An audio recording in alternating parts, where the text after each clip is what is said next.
अरे नामा तुला बाजाराला जावं लागतंय. पूर्वीच्या काळात बाजाराला हट म्हणायची. तुला हटासाठी जावं लागतंय. ठीक आहे बाबा. मूळता नामदेवरायच्या घरचा व्यवसाय म्हणजे कपडे शिवणे. लहानल्या चिमुरड्यांची कपडे शिवायची. कुंची, टोपरं, दुपट, चड्डी, शर्ट, छोट्या लेकरांची कपडे शिवायची. हे कपड्याचं गाठुडं घेऊन नामदेवराय बाजारात गेले. आणि बाजारात नामदेवराय गेल्याच्या नंतर ते छोट्या छोट्या लेकरांची कपडे घ्यायला बायकांची बऱ्यापैकी उडी पडली.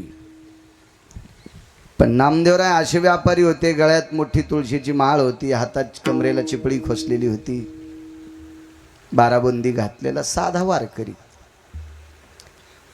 त्या काळात किती परिस्थिती साधी असेल इतकं पांढरं धोतर नव्हतं. सुंबाचा करदोडा, रक्त्याची लंगोटी, साधी परिस्थिती.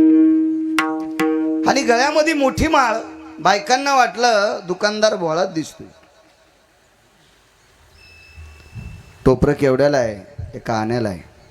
अर्धा हाना द्यायचा, अर्धा हाना मुलासोबत पाठवून देईल. नामदेवरायनं त्या बाईकडे बघितलं. ही मुलासोबत पाठवून देईन म्हणती, पण गळ्यात मंगळसूत्र नाही, काय नाही, लग्नच नाही तर मुलगा कसा? ते नामदेवराय होते. एका बाईनं शर्ट घेतलं. त्या शर्टाचे पैसे म्हणे मालकाकडे पाठवून देईल. आणि कपाळाला बुक्का होता. नामदेवरायने विचार केला, कपाळाला बुक्का आहे, मालक कोण? अशी बरे काही खोटं फुस लावून अर्धी कपडे नामदेवरायची विकत नेली.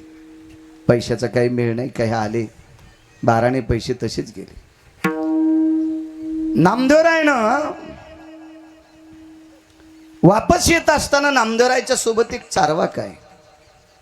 त्यानं सांगितलं, का हो तुम्ही संत आहात, तुम्ही वारकरी आहात, तुम्ही दयाळू आहात, उघड्यांना कपडे भेटावा असा तुमचा व्यवसाय, तर मग दगड नाहीत का उघडे?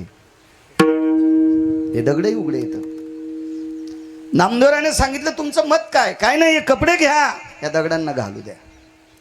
आणि नामदेवरायच्या त्या गाठोड्यातले कपडे घेतले. 5-6 ड्रेस असतील छोटी छोटी.